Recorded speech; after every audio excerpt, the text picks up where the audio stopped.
Hello 11th standard business math students, welcome back to chapter 1 matrices and determinants. Now we have got for the inverse some properties or some notes. Let us see one by one. If B is the inverse of A, then A is the inverse of B. So you can write B equal to A inverse or A equal to B inverse. And A into A inverse equal to A inverse into A equal to, this is already known property for us. The inverse of a matrix if it exists is unique. So one matrix can have only one inverse, it cannot have two inverse. This is the meaning of unique. Order of inverse A will be the same as that of A. Okay, that is also true. And now I inverse equal to I. What is I? I is the identity matrix. Okay. So for identity matrix, I inverse is again same A. Now one more important property, AB the whole inverse equal to B inverse A inverse. How we wrote for adjoint AB? Adjoint B into adjoint A. Similarly, AB the whole inverse is going to be B inverse into A inverse. Then one more, determinant of A inverse equal to 1 by determinant A. So these two properties I hope we will see in the exercise problems. That time you can prove that. And similarly this one also, let A be a non-singular matrix, then A square, if A square equal to identity matrix if and only if A equal to A inverse. So this two-way condition it is we have to prove. Suppose A square equal to I if and only if A is equal to A. If this is true, then this is true. Or if this is true, this is true. So if and only if. This arrow mark represents both the sides. Okay, if and only if. Now we shall go to example 1.17. They are given a 2 cross 2 matrix here. And they are given a equation in equation form, and they have asked to find the value of K and also A inverse. So two questions are asked for us. Okay, now we shall proceed. Before going into the problem, let us write the equation given. A square minus Ka plus I2 equal to 0. What is this I2? That means it is because the matrix given is 2 cross 2, so your identity matrix also should be of order 2. Okay. Now for A square, what you have to do? A into A. So this A we are going to write 2 times. So first 2, 3, 1, 2. Similarly once again 2, 3, 1, 2. Now we know multiplication, go into first column, then second column, isn't it? So when you multiply, what will you get? 2 into 2, 4 plus 3, 3 into 1, 3. Then second column, 2 into 3, 6 plus 3 into 2, 6. Now similarly second row, 1 into 2, 2 plus 2 into 1, 2. Then similarly for the last column, 1 into 3, 3 and 2 into 2, 4. So this you are going to add and give the answer. So you will get the answer as 7, 12, 4 and 7. This is going to be your A square. Okay. Now substitute in the equation, this equation, let us name it as 1. Okay. So what is A square we have got? 7, 12, 4, 7. This is A square. Then minus K into A. What is A?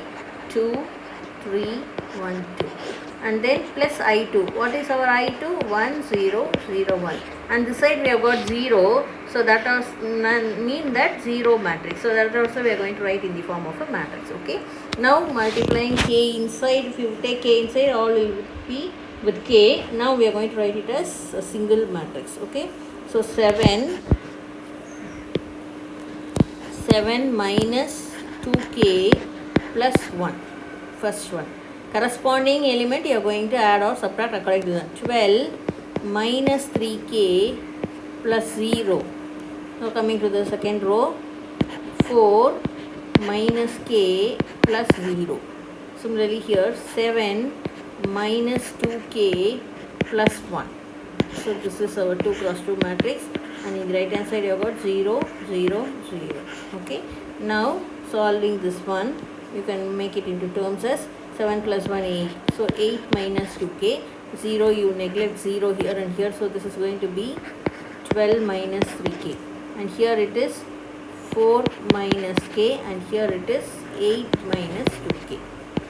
So this is left hand side and this is right hand side. Okay.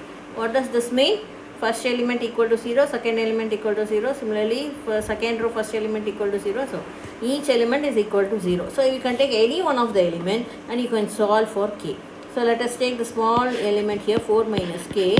So 4 minus k equal to 0, which implies k equal to 4. So we have found out the value of k. Okay. Now we are going to go to the second one. One question is over. Second one, what they have asked? Yeah, they have asked to find out A inverse, isn't it? So we are going to find A inverse. So for A inverse, I have already told you 4 steps, isn't it? First, what you have to do, you have to find determinant A. Second step, you have to find the cofactor matrix, or simply you can write it as Aij. Okay. Aij means cofactor matrix. And third step, you are going to find adjoint A. And fourth step, you are going to do A inverse equal to 1 by determinant A into adjoint A. These are the 4 steps to find out A inverse. Okay. So first step, you are going to find out determinant A. What is A? You will written it here, isn't it? So A equal to 2, 3, 1, 2. So when you multiply, now determinant A, this is matrix A, determinant A you have to write between lines. So 2, 3, 1, 2. When you multiply diagonally, you will get the answer is 4 minus 3, that is equal to 1, not equal to 0. Therefore it is non-singular. Therefore A inverse exists. So we can proceed with our second step. For a 2 cross 2 matrix, we can combine these 2 and 3. We can do it in the easy method. I have told you an easy method, isn't it? So you can do that directly. You can go to adjoint A. How are you going to put adjoint A here? It is nothing but this diagonal you are going to invert, and for the next diagonal you are going to just give sign opposite, isn't it? Here it is plus, so this becomes minus 3, and here it is plus 1, so this becomes 1. This is adjoint. So directly for 2 cross 2 alone, you can directly combine adjoint cofactor matrix and adjoint A, and you can write it directly. This is a shortcut method. Okay. Now we are going to go to the fourth step. So we have found out determinant A equal to 1, and we know adjoint matrix also. Now we are going to go to find out the A inverse matrix is 1 by determinant A into adjoint A is the formula, and 1 by determinant A is, answer is 1, so 1 by 1, and your adjoint A is 2 minus 3 minus 1, 2. So your answer is nothing but 2 minus 3 minus 1, 2. This is your A inverse. Okay. So this is going to be your A inverse. So you can underline the answer. Thank you.